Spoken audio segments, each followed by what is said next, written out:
Imagine putting on a pair of glasses and watching the walls of your living room melt away, replaced by the glowing skyline of a futuristic city or the quiet rustle of a prehistoric jungle. For years, we've been told that virtual reality is the future.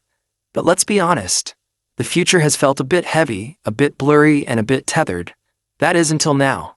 We are standing at the edge of a total sensory takeover. The rumors have reached a breaking point, the supply chain is buzzing, and the leaks are pointing to one inevitable conclusion. The Meta Quest 4 is not just an upgrade. It is the moment the digital and physical worlds finally become indistinguishable.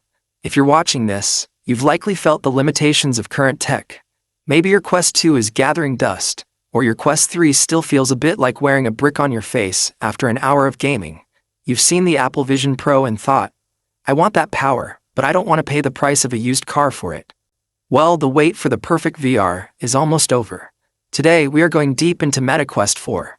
We are breaking down the 4K Micro-OLED displays that are making Apple nervous, the Snapdragon XR3 Gen 3 processor that's bringing console-quality power to a mobile headset, and the neural interface technology that might allow you to control the digital world with nothing but your thoughts. Let's start with the most important part of any headset, the eyes.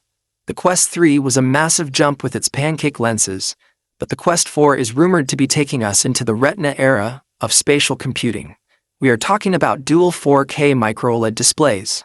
To put that in perspective, that is a 30 to 50% resolution increase over anything we've seen in the mainstream market. No more screen door effect. No more blurry text when you're trying to read a virtual monitor. This clarity is so sharp it's designed to match the human eye's natural focus. When you look at a virtual character, you'll see the individual fibers of their clothing. When you look at a landscape, the depth will feel infinite. This isn't just about better graphics. It's about tricking your brain into believing you are actually there. But a display is only as good as the engine driving it. Under the hood, the Meta Quest 4 is expected to debut the Snapdragon XR3 Gen 3. This isn't just a small step up. Early benchmarks and leaks suggest a massive leap in GPU performance and, more importantly, a dedicated NPU, a neural processing unit. Why does that matter? Because the Quest 4 is being built as an AI-first device. This chip will handle real-time environment reconstruction, allowing the headset to understand your room better than you do. It will know where your coffee cup is, where your cat is walking, and it will blend those real-world objects into the digital world with zero latency. Let's talk about the design, because comfort has always been the final boss of VR. The Quest 4 is rumored to be 30% lighter than its predecessor. How? By moving the battery.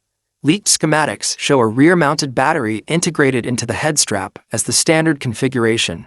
This creates a perfect 50-50 weight distribution. No more front-heavy neck strain. No more VR face marks after a session. It's a design that says you can wear this for 4 hours, 6 hours, or even a full workday without even noticing it's there. And with a new active ventilation system, say goodbye to lens fogging during those intense Beat Saber or super hot sessions. Now let's get into the feature that everyone is talking about, the neural interface. For years, Mark Zuckerberg has been obsessed with the idea of EMG, or electromyography.